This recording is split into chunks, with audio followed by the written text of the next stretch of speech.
ಇರತಕ್ಕಂಥದ್ದು ಒಂದು ಸ್ವಲ್ಪ ಇಡೀ ಹಿಟ್ಟು ಮತ್ತೆ ಸ್ವಲ್ಪ ಎಣ್ಣೆ ಎಂಬುದಾಗಿ. ಅಲ್ಲೆಲೂಯಾ. ಇದನ್ನ ತಿಂದ ಮೇಲೆ ನನ್ನ ಮಗನು ನಾನು ಸಾಯ್ಬೇಕು ಅಂತ ಹೇಳುವಾಗ ಪ್ರವಾದಿನ ಸ್ಥಳಕ್ಕೆ ಕಳಿಸಿ ದೇವರು ಏನ್ ಮಾಡ್ತಾರೆ, ಆ ಚಿಕ್ಕದಾಗಿರತಕ್ಕಂಥ ಸ್ವಲ್ಪ ಒಂದು ಇಡೀ ಇರತಕ್ಕಂಥ ಹಿಟ್ಟನ್ನ ಸ್ವಲ್ಪ ಎಣ್ಣೆನ ಆ ಬರಗಾಲ ಮುಗಿಯೋ ತನಕ ಆ ಪ್ರವಾದಿಯು ಮತ್ತೆ ಆಕೆಯ ಆ ಒಂದು ಸ್ತ್ರೀಯ ಮಗನು ತಿನ್ನುವ ಹಾಗೆ ದೇವರು ಸಹಾಯ ಮಾಡಿದ್ರು. ಆಕೆ ಹೇಳ್ತಾಳೆ, ಇದನ್ನ ತಿಂದ್ಮೇಲೆ ನಮ್ಗೆ ಬೇರೆ ದಾರಿ ಇಲ್ಲ, ನಮ್ಮ ಹತ್ರ ಬೇರೆ ಯಾವುದೇ ಆಹಾರ ಇಲ್ಲ, ಇದು ಮುಗಿದೋಯ್ತಂದ್ರೆ ಮುಗಿತು, ನಾವು ಮರಣವನ್ನ ಅನುಭವಿಸ್ಬೇಕು, ನಮ್ಗೆ ಸಾವು ಬಿಟ್ರೆ ಬೇರೆ ಯಾವುದೇ ಒಂದು ಗತಿ ಇಲ್ಲ ಅಂತ ಹೇಳುವಾಗ, ಅಲ್ಲೆಲೂಯಾ, ನಿನ್ನ ಕೈಯಲ್ಲಿರತಕ್ಕಂಥ ಚಿಕ್ಕದನ್ನ ಅದು ಮರಣಕ್ಕೆ ಕಾರಣ ಆಗದ ಹಾಗೆ, ನಿನ್ನ ಕೈಯಲ್ಲಿರತಕ್ಕಂಥ ಚಿಕ್ಕದನ್ನ ದೇವರು ಹಾಗೆ ಹೇಳ್ತಿದ್ರೆ, ನಿನ್ನ ಕೈಯಲ್ಲಿ ಇರತಕ್ಕಂಥ ಚಿಕ್ಕದು ಅದು ಏನೇ ಆಗಿದ್ರು ಕೂಡ ಅದು ಮರಣದ ಕೈಯಡೆಗೆ ತೆಗೆದುಕೊಂಡು ಹೋಗದಾಗೆ ಆತನು ಏನ್ ಮಾಡ್ತಾನೆ ಅಂತಂದ್ರೆ ಅದನ್ನ ಅದ್ಭುತವನ್ನ ಮಾಡಿ ತೋರಿಸ್ತಾರೆ. ಅದನ್ನ ದೊಡ್ಡದಾಗಿ ತೋರಿಸಲಿಕ್ಕೆ ಆತನಿಗೆ ಚಿತ್ತ ಇದೆ. ವೇಳೆಯಲ್ಲಿ ಚಿಕ್ಕವನಿಂದ ಒಂದು ಕುಲವಾಗುತ್ತೆ, ಅಲ್ಪನಿಂದ ಒಂದು ಬಲವಾದ ಜನಾಂಗ ಆಗುತ್ತೆ ಎಂಬುದಾಗಿ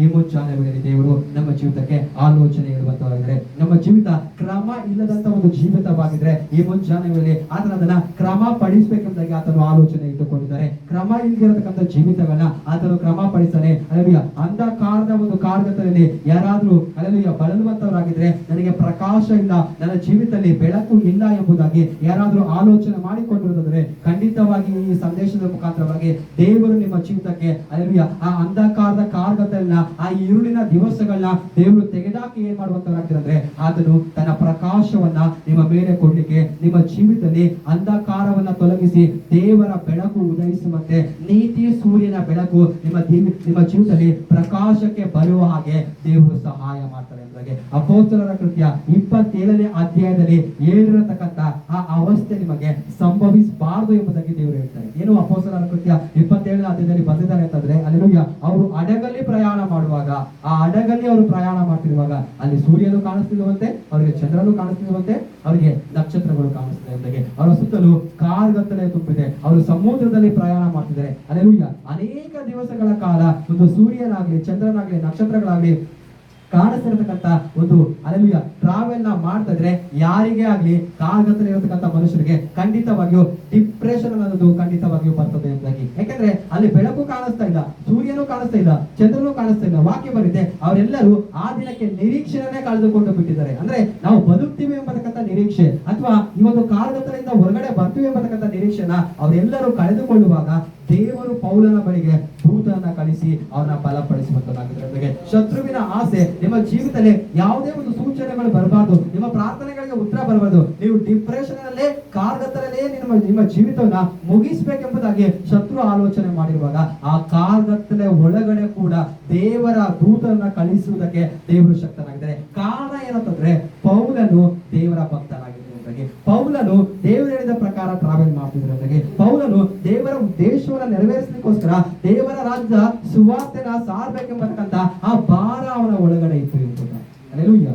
ಯೇಸು ಕ್ರಿಸ್ತ ದೇವರು ಮರಣವನ್ನು ಹೊಂದಿ ಅಲ್ಲೆಲೂಯಾ ಮತ್ತೆ ಅವರು ತಿರುಗಿ ಪುನರುತ್ಥಾನವಾಗಿ ಬರುವಾಗ ವಾಕ್ಯ ಬರೆಯುತ್ತೆ, ಯಮಹೋ ಎಂಬತಕ್ಕಂತ ಊರಿಗೆ ಇಬ್ಬರು ಶಿಷ್ಯರು ಹೋಗ್ತಿರುವಾಗ ಅವರ ಬಳಿಯಲ್ಲಿ ಯೇಸು ಕ್ರಿಸ್ತ ದೇವರು ಮಾತನಾಡುವಂತ ಸಮಯದಲ್ಲಿ ವಾಕ್ಯ ಬರೆಯುತ್ತೆ, ಯೇಸು ಕ್ರಿಸ್ತ ದೇವರ ಮಾತನ್ನ ಕೇಳ್ತಿರುವಾಗ ಅವರ ಹೃದಯದಲ್ಲಿ ಅವರಿಗೆ ಕುದಿಯಿತು ಎಂಬುದಾಗಿ. ಅಂದ್ರೆ ದೇವರ ವಾಕ್ಯವನ್ನ ಕೇಳುವಾಗ ಮನಸ್ಸು ಕುದಿಬೇಕು, ದೇವರ ವಾಕ್ಯವನ್ನ ಕೇಳುವಾಗ ನಾನು ಇನ್ನೂ ದೇವರಿಗೋಸ್ಕರ ಏನ್ ಮಾಡ್ಬೇಕು, ಬದುಕಬೇಕೆಂಬತಕ್ಕಂತ ಆಲೋಚನೆ ಬರಬೇಕು. ಈ ಮುಂಚಾನೆ ವೇಳೆ ದೇವರು ಏನನ್ನ ಆಸೆ ಪಡ್ತದೆ ಅಂತಂದ್ರೆ ನಿನ್ನ ಮುಖಾಂತರ ನನ್ನ ಮುಖಾಂತರ ಯೇಸು ಬದುಕಿದ್ದಾರೆ ಎಂಬುದಾಗಿ.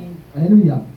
ಯಾರೋ ಲೋಕದವರು ಏನ್ ಅನ್ಕೋತಾರೆ, ಯೇಸು ಕ್ರಿಸ್ತ ದೇವರು ಶಿಲುಬೆ ಮೇಲೆ ಏನ್ ಮಾಡಿದ್ರು, ಮರಣವನ್ನ ಹೊಂದಿದ್ರು ಎಂಬುದಾಗಿ. ಅವರಿಗೆ ಶುಕ್ರವಾರದ ಮೇಲೆ ನಂಬಿಕೆ ಇದೆ, ಆದ್ರೆ ಪುನರುತ್ಥಾನದ ಭಾನುವಾರದ ಮೇಲೆ ಅನೇಕ ಜನರಿಗೆ ನಂಬಿಕೆ ಇಲ್ಲ. ಕ್ಯಾಲೆಂಡರ್ ನೋಡಿ, ನೀವು ಕ್ಯಾಲೆಂಡರ್ ನೋಡುವಾಗ ಅವ್ರು ಏನ್ ಮಾಡ್ತಾರೆ, ಶುಭ ಶುಕ್ರವಾರಕ್ಕೆ ಮಾತ್ರನೇ ಪ್ರಾಮುಖ್ಯತೆಯನ್ನು ಕೊಟ್ಟಿದ್ದಾರೆ, ಆದ್ರೆ ಪುನರುತ್ಥಾನದ ಭಾನುವಾರಕ್ಕೆ ಅವ್ರು ಯಾವುದು ಪ್ರಾಮುಖ್ಯತೆಯನ್ನು ಕೊಟ್ಟಿಲ್ಲ. ಲೋಕದವರು ಯೇಸು ಕ್ರಿಸ್ತ ದೇವರು ಕಲ್ವಾರಿ ಶಿಲುಬೆ ಮೇಲೆ ಮರಣ ಹೊಂದಿದ್ದಾರೆ, ಖಂಡಿತವಾಗಿ ಅದು ನಿಜ.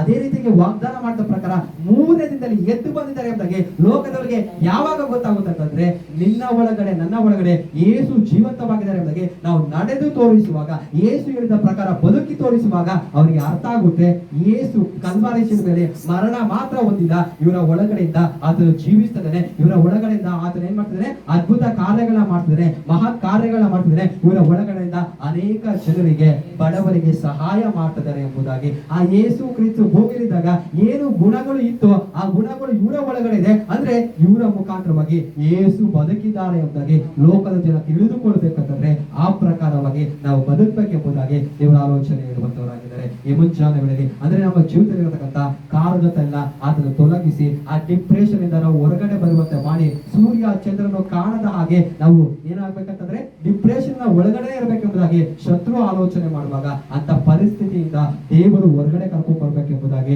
ದೇವರ ಆಲೋಚನೆ ಮಾಡುವಂತವರಾಗಿದ್ದಾರೆ. ಅಷ್ಟು ಮಾತ್ರ ಅಲ್ಲ, ಹೊರಗಡೆ ನಮ್ಮನ್ನ ದೇವರು ಕರ್ಕೊಂಡ್ ಬಂದು ನಮ್ಗೆ ಏನ್ ಮಾಡ್ತಾರೆ ಹೊಸ ಒಂದು ಜೀವಿತವನ್ನ ಕೊಡ್ತಾರೆ ಎಂಬುದಾಗಿ ಸತ್ಯವೇದ ಪುಸ್ತಕ ಹೇಳ್ತದೆ. ಹಲ್ಲೆಲೂಯಾ. ಏನಂದ್ರೆ ದೇವರು ನೀವು ಲೈಫ್ ಅನ್ನ ನಮಗೆ ದಯಪಾಲಿಸ್ತಾರೆ, ನಮ್ಮ ಸ್ಥಿತಿಗತಿಗಳನ್ನ ಅದನ್ನು ಬದಲಾಯಿಸಬೇಕೆಂಬುದಾಗಿ ದೇವರು ಆಲೋಚನೆ ಮಾಡ್ಕೊಂಡಿದ್ದಾರೆ. ಯೆಶಾಯನ ಪ್ರವಾದನೆ ಗ್ರಂಥ 62ನೇ ಅಧ್ಯಾಯದ 2ನೇ ವಾಕ್ಯ ಓದಿ ಮುಗಿಸ್ತೀನಿ ಬೇಗ. ಯೆಶಾಯಿ 62 ಅಧ್ಯಾಯ 2ನೇ ವಚನ. ಜನಾಂಗಗಳು ನಿನ್ನ ಧರ್ಮವನ್ನು, ಸಕಲ ರಾಜರು ನಿನ್ನ ವೈಭವವನ್ನು ನೋಡುವರು. ಯೆಹೋವನ ಬಾಯಿ ನೇಮಿಸಿದ ಹೊಸ ಹೆಸರು ನಿನಗೆ ದೊರೆಯುವುದು. ಹಲ್ಲೆಲೂಯಾ.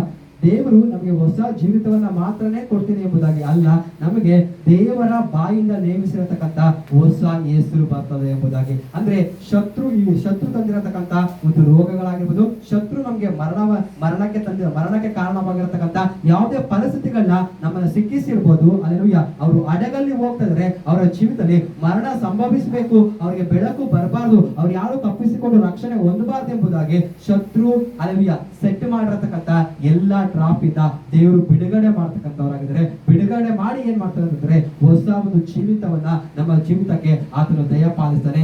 ದೇವರ ಬಾಯಿ ನೇಮಿಸಿರತಕ್ಕಂತ ಒಂದು ಹೊಸ ಹೆಸರು ಬರ್ತದೆ ಎಂಬುದಾಗಿ ಯೆಶಾಯ 62:2ರಲ್ಲಿ ಪ್ರವಾದಿತನ ಚಿಹ್ನೆಗೆ ಆಲೋಚನೆ ಹೇಳುವಂತವರಾಗಿದ್ದಾರೆ. ನಮ್ಮ ಜೀವಿತದಲ್ಲಿ ಹಲ್ಲೆಲೂಯಾ ದೇವರು ಹೊಸ ಜೀವಿತವನ್ನ, ಹೊಸ ಹೆಸರನ್ನ ಆತನು ಕೊಡುವಂತವರಾಗಿದ್ದಾನೆ. ಅಂದ್ರೆ ನಾವು ನೋಡುವಂತ ಸಮಯದಲ್ಲಿ ಲೋಕದ ಪ್ರಕಾರ ಲೋಕದಲ್ಲಿರತಕ್ಕಂತ ನಮ್ಮ ಸ್ನೇಹಿತರಾಗಿರ್ಬೋದು, ನಮಗೆ ಗೊತ್ತಿರುವಂತವರಾಗಿರ್ಬೋದು, ಹಲ್ಲೆಲೂಯಾ ಅವರೆಲ್ಲರೂ ನಮ್ಗೆ ತಂದೆ ತಾಯಿ ಇಟ್ಟಿರತಕ್ಕಂತ ಹೆಸರೇ ಒಂದಿದ್ರೆ ಅವರು ಕರೆಯುವಂತದ್ದೇ ಒಂದು ಬೇರೆ ಹೆಸರಾಗಿದೆ. ಸೈತಾನು ಹಾಗೆ ದೇವರು ಶಕ್ತವಾಗಿರತಕ್ಕಂತ ಒಂದು ಹೆಸರನ್ನ ದೇವರು ನಮ್ಮ ಜೀವಿತಕ್ಕೆ ದಯಪಾಲಿಸಿದ್ರೆ ಅವನು ಹೇಳ್ತಾನೆ, ನಿನ್ನ ಹೆಸರು ಬೆನೋನಿ, ನಿನ್ನ ಹೆಸರು ಬೆಂಜಮಿನ್ ಅಲ್ಲ ಎಂಬುದು.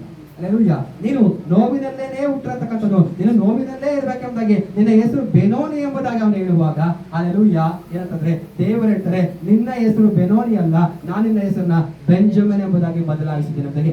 ದೇವರು ಏನು ಹೆಸರನ್ನ ಕೊಟ್ಟಿದ್ದಾರೋ ಅದರಿಂದ ನಾವು ಕರೆಸಿಕೊಳ್ಬೇಕೇ ಹೊರತು ಲೋಕದ ಮನುಷ್ಯರು ನಮ್ಮ ನೋಡಿ ಹಲ್ಲೆಲೂಯಾ ನಮ್ಮ ಜೀವಿತವನ್ನು ನೋಡಿ ನಮ್ಮ ಬಲಹೀನತೆಯನ್ನು ನೋಡಿ ಕರೀತಾರಲ್ಲ, ಆ ಕರೆಯತಕ್ಕಂತ ಹೆಸರಲ್ಲಿ ನಾವು ಕರೆಯಲ್ಪಡಬಾರದು ಎಂಬುದಾಗಿ ದೇವರು ಕೊಟ್ಟಿರತಕ್ಕಂತ ಶ್ರೇಷ್ಠವಾಗಿರತಕ್ಕಂತ ಹೆಸರಿಂದ ನಾವು ಕರೆಯಲ್ಪಡಬೇಕೆಂಬುದಾಗಿ, ನಮ್ಮ ಹೆಸರು ಹೊರಗಡೆ ಬರ್ಬೇಕೆಂಬುದಾಗಿ ದೇವರು ಆಲೋಚನೆ ಇಟ್ಕೊಂಡಿದ್ದಾರೆ. ಅದು ಹೊರಗಡೆ ಬರಬಾರ್ದು ಎಂಬುದಾಗಿ ಶತ್ರುವಾದನು ಅದನ್ನ ತಡೆ ಮಾಡುವಂತದ್ದಾಗಿದ್ದಾನೆ. ಅದಕ್ಕೆ ದೇವರು ಯಾವ ಹೆಸರನ್ನ ದಯಪಾಲಿಸಿದ್ರೋ ಆ ಹೆಸರಲ್ಲಿ ನಾವು ಕರೆಯಲ್ಪಡಬೇಕೆಂಬುದಾಗಿ, ನಮ್ಮ ಹೆಸರು ಹೊರಗಡೆ ಬರಲಿ ಎಂಬುದಾಗಿ ದೇವ ಸಮ್ಮುಖದಲ್ಲಿ ಪ್ರಾರ್ಥನೆ ಮಾಡುವಾಗ ಖಂಡಿತವಾಗಿ ದೇವರು ಹೊಸ ಜೀವಿತವನ್ನ ಕೊಡ್ತಾರೆ, ಹೊಸ ಹೆಸರನ್ನ ಕೊಡ್ತಾರೆ. ಹಲ್ಲೆಲೂಯಾ. ಶತ್ರು ನಮ್ಮ ಜೀವಿತದಲ್ಲಿ ಆಳ್ವಿಕೆ ಮಾಡದ ಹಾಗೆ ಶತ್ರುವಿನ ಒಂದು ಕ್ರಿಯೆಯನ್ನ ನಮ್ಮ ಮೇಲಿಂದ ದೇವರು ತೆಗೆದು ಹಾಕ್ತಾನೆ. ಅದು ಯಾವಾಗ ಅಂತಂದ್ರೆ ಒಬ್ಬ ರಾಜನು ನೀತಿಗೆ ಅನುಸಾರವಾಗಿ ಆಳ್ವಿಕೆ ಮಾಡ್ತಾನೆ, ಉನ್ನತ ಲೋಕದಿಂದ ತನ್ನ ದಿವ್ಯಾತ್ಮನ ದಾರಿನ ಸುರಿಸ್ತಾನೆ ಎಂಬುದಾಗಿ. ಆ ನೀತಿ ರಾಜನ ಆಳ್ವಿಕೆಗೆ ನಮ್ಮನ್ನ ಒಪ್ಪಿಸಿ ಕೊಡೋದಾದ್ರೆ ಖಂಡಿತವಾಗಿಯೂ ಆತನ